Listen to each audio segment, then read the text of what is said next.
78's Sports TV here. Alright, guys. One of my subscribers sent me an inbox message, wanted to know who was my favorite middleweight of all time, not named Marvin Hagler or Carlos Monzon or Bernard Hopkins. I like that question because, most when you ask that, a lot of people would probably say Monzon, Hagler, Hopkins. Those are the safe answers, you know, and nobody will question your boxing knowledge if you was to say one of those three guys as your favorite middleweights of all time. But my favorite middleweight out of all time, outside of Roy Jones, because Roy, I respected the hell out of Roy's raw talent and God-gifted ability that Roy had. Roy didn't have the dopest resume at middleweight though. Okay, but talent-wise, the man was just sick. Okay, but apart from Roy Jones, I would have to say Michael second to none. Michael Nunn, definitely one of my favorite fighters of all time, favorite middleweight of all time. A brief little history on Michael Nunn. Michael Nunn, I guess I could start with. I'll start with his first title fight. Okay, Michael Nunn was an undefeated fighter going into his first title fight with Frank Tate. He had won a minor title, like the NABF title, earlier on, but he worked his way up to face Frank Tate. Frank Tate was also undefeated. Michael Nunn, I think, was like 30-0, 31-0, something like that. And Frank Tate was 20-something and 0 at the time they fought. These two guys had history. I believe Frank Tate. See, it was the 1984 Olympic trials, I believe. What happened was in the amateurs, they fought a couple times. Frank Tate beat Michael Nunn twice in the amateurs. Michael Nunn beat Tate once. And if I'm not mistaken, the Olympic, the American team basically wanted Michael Nunn to move up in weight in the amateurs to make way for Frank Tate to fight at that weight class that Michael Nunn was fighting at. Michael Nunn did that, and he ended up losing. So I think that's where the little beef started when Frank Tate ended up going on to win a gold medal in the Olympics or whatever. So going into the professionals, Michael Nunn turned professional in '84 as well. He just went and turned professional. But anyway, in 1988, he fought Frank Tate for the IBF title. Okay, and this was a personal fight. You could just tell the feel of the fight. Nunn was very aggressive. He was showboating. He was talking a lot of trash in the ring, and he was just styling all over Frank Tate. Just styling on him. And he ended up knocking out Frank Tate, stopping him in the ninth round. Okay. After that, Michael Nunn had his first title defense against Juan Roland. Roland was an Argentinian guy who, he put you in the mind state of, well, he had the same trainer that Carlos Monzon had, put it that way, okay? But Roland was a very rough, rugged guy, like most Argentinian guys are. Hard puncher, rough, rugged. Roland had, he took Hagler to a good fight. Hagler beat him, but he was able to knock Hagler down controversially, but he still knocked him down. It was controversial, but, it was like a flash knockdown. Roland landed on Hagler. He also had Thomas Hearns hurt in their fight. Thomas Hearns ended up stopping him, but Roland, just to give you a backstory, Roland was a pretty decent guy. He had a pretty decent record at the time that Michael Nunn fought him as well. So Michael Nunn ends up knocking out Roland in his second title defense. Well, his first title defense, okay? Now, Nunn then moved into the Colombe fight. Colombe, at the time, was Michael Nunn was the IBF champion, okay, at this time by beating Frank Tate and defending against Roland. But Colombe was the WBA champion, okay? Colombe was on a tear, Colombe was looking real good, Colombe, to give you some backstory, Colombe had beaten guys like Mike McCallum, Harold Graham, Iran Berkeley, all great names. But going into the fight with Michael Nunn, which was supposed to be a unification bout, the WBA decided they were going to strip Colombe because they wanted him to fight Graham, okay? Graham was his mandatory, but Colombe is like, man, what the fuck? I already beat Graham, So why do I have to fight him again? Let me unify with Michael Nunn.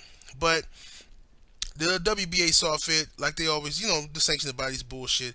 They stripped Colombe, denying Michael Nunn the opportunity to become unified middleweight champion. Michael Nunn defeated Colombe in impressive fashion, shocked the world with a first round knockout because Michael Nunn was often criticized for not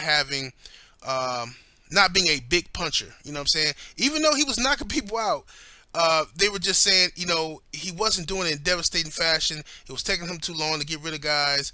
So when he knocked out Colombe in the first round with one of the nastiest left hands I ever seen, that really opened a lot of eyes. And superstar status was waiting on Michael Nunn. Okay, everyone expected him to jump into that superstar status.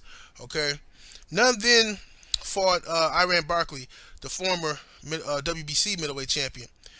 Berkeley had beaten Thomas Hearns for the WBC belt, but then he lost to Roberto Duran.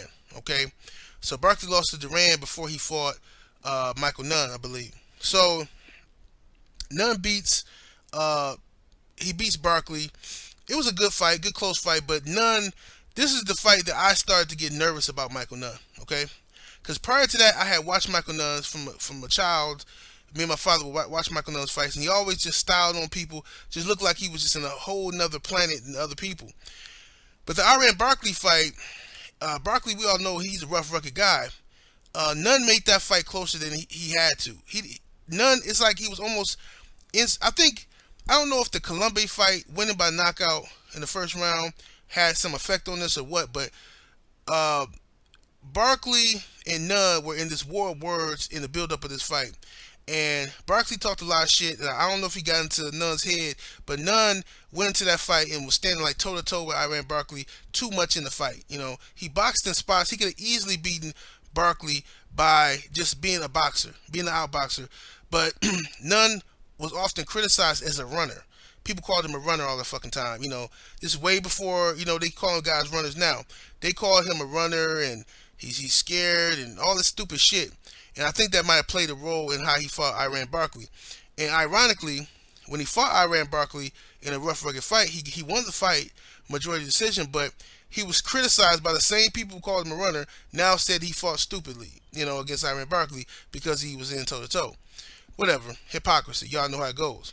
So then he moves on, Michael Nunn, to face Marlon Starling. All right, Starling being at the time, Starling was the welterweight champion. He was the WBC welterweight champion of the world, and Starling moved up to challenge himself to face Michael Nunn while still being the welterweight champion. Okay, Michael Nunn took a lot of criticism for this fight as well because he won by decision. He did not look that impressive against Marlon Starling. Everybody expected him to just dog walk the smaller guy. He didn't do that. He just outboxed him and, pretty much had his way with him. But it was a, lackluster fight, according to a lot of the critics and boxing writers at the time. So Michael Nunn really didn't get a lot of, he didn't get his just due for beating Marlon Starling. Okay. I think Marlon Starling might have gotten to Michael Nunn's head as well because Michael Nunn was a good shit talker in the ring, not out the ring. Starling was a good shit talker outside the ring. Starling harassed the shit out of Michael Nunn. He was like doing all kind of antics in the build up for the fight. Starling even like was going to Michael Nunn's dressing room, banging on the fucking door. I'm gonna beat your ass, chump. Beat your motherfucking ass, all that kind of shit, like getting into Michael Nunn's head, trying to force Mike, because everyone's afraid of Michael Nunn's boxing ability. So everybody wants to get in his head and hope that Michael Nunn would stand in the pocket and bang, because that would give them their best opportunity to win. And that was Starling's best opportunity. It didn't work. Michael Nunn beat the welterweight champion Marlon Starling. Michael Nunn moved on to fight Donald Curry. Okay, Donald Curry, former pound for pound best fighter in the world, former welterweight champion. I mean, Donald Curry, I'm gonna have to do a video on him. I mean, this dude just really gets no love, really, either. Donald Curry was the man. Okay, very similar to Michael Nunn as well. Curry was the IBF. I believe he was the IBF #1 contender.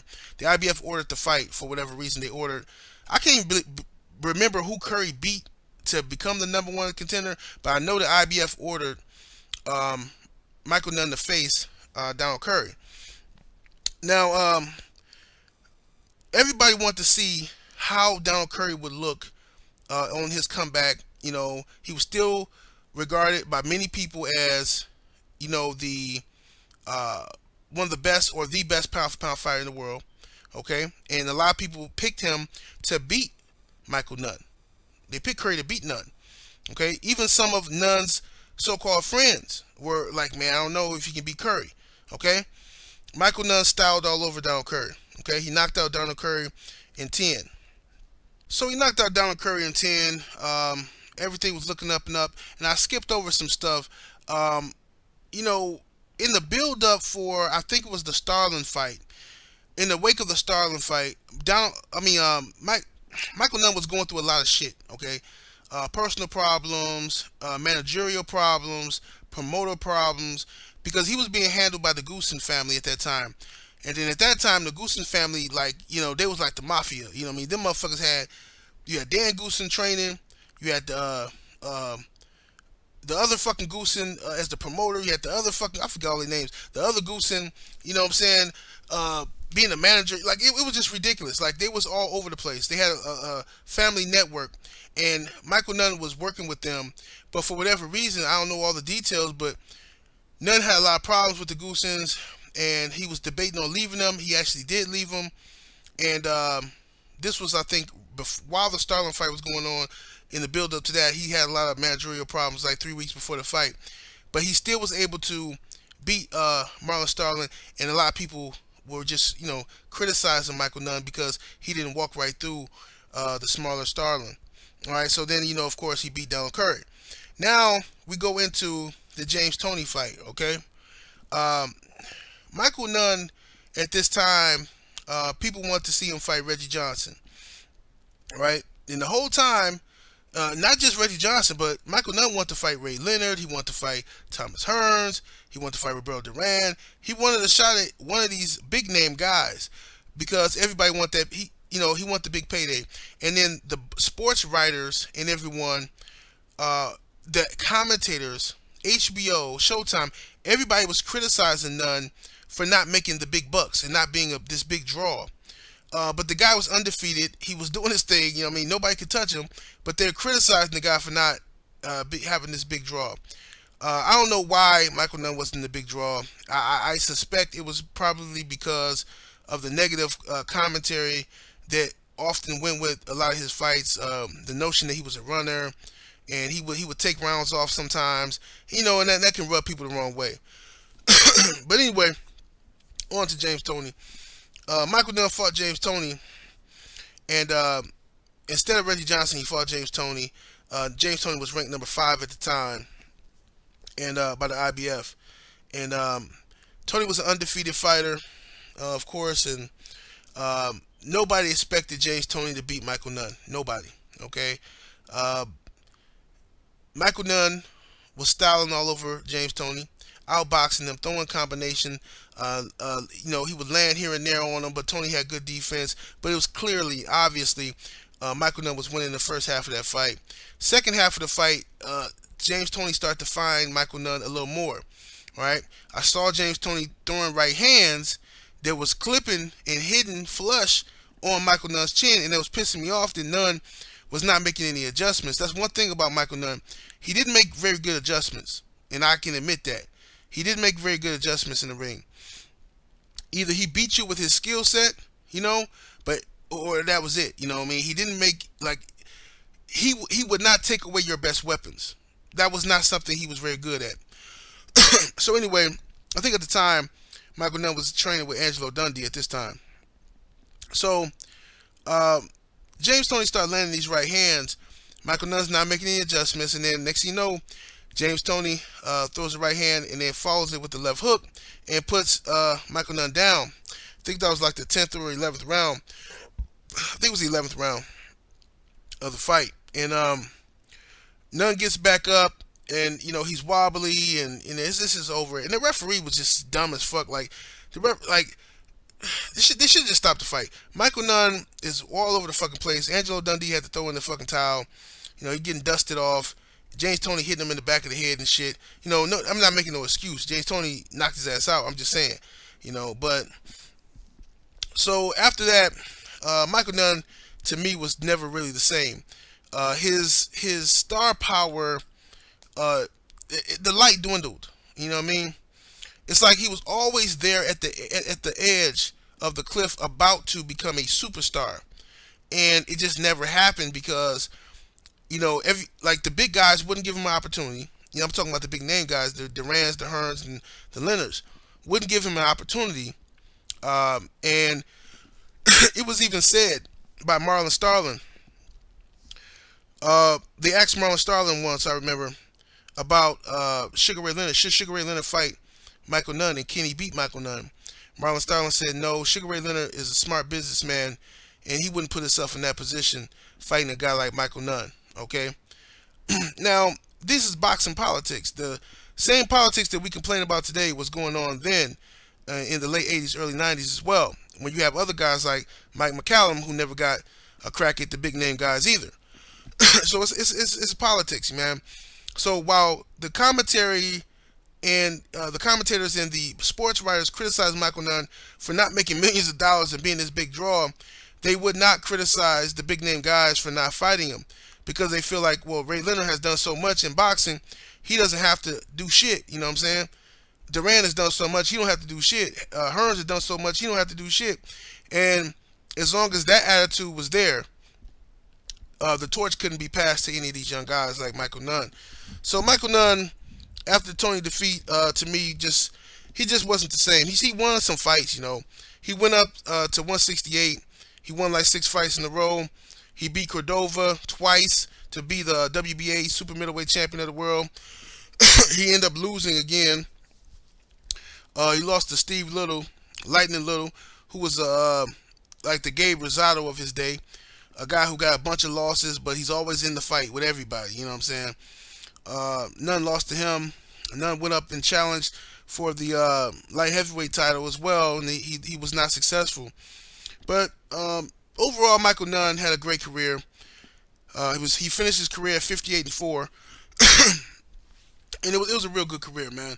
But unfortunately, Michael Nunn had a lot of demons, personal demons, that we didn't know about at the time. And after boxing, they showed up. In 2004, Michael Nunn was arrested for a drug conspiracy, and I guess he was trying to buy like a kilo of cocaine from an undercover cop or some shit. And I can't remember the details of that. Somebody got to help me here because what that shit sounds like some entrapment shit to me. You know what I mean? How he got caught because it was like, if I'm not I could be wrong, okay? So don't come here, all you fat motherfuckers. Don't come here. I could be wrong. But I just remember when I was younger hearing the story that, or seeing on the news that Michael Nunn was arrested, and they said he was trying to buy a kilo of cocaine for $200. That's fucking entrapment. If it really was $200, I'm not sure. But if it was $200, man, I mean, come on, man. Who wouldn't buy a fucking kilo of cocaine if you knew it was real for $200 fucking? You ain't gotta be a drug dealer. You just that's just like, come the fuck on. $200 for a kilo of coke. You know what I'm saying? So I mean, whatever. I mean, I know he probably kicking himself in the ass like, man, I can't believe I fell for that dumbass shit. But it's too good to be true. If it sounds too good to be true, it is. But Michael Nunn was sentenced to 24 years in prison. And I heard, though, that he's getting early release because of good behavior and stuff. And then changing of the laws that he's eligible. His new release date is like December of 2019. So that's good news for the brother. Hopefully he gets out and he has his head on straight. I heard that since he's been in prison, he's converted to Islam. He's living a righteous life, became a vegan and stuff like that, a vegetarian or whatever. And they say that the guards and shit was fucking with him and harassing him. I definitely believe that. I seen that all the time. Guards see a guy like him, and they're threatened by him, and they feel good. They feel better if they can make you feel like shit. You know what I mean? Oh yeah, big tough boxer, huh? And they want to fuck with him and entice him to get angry or something just to fuck up his day.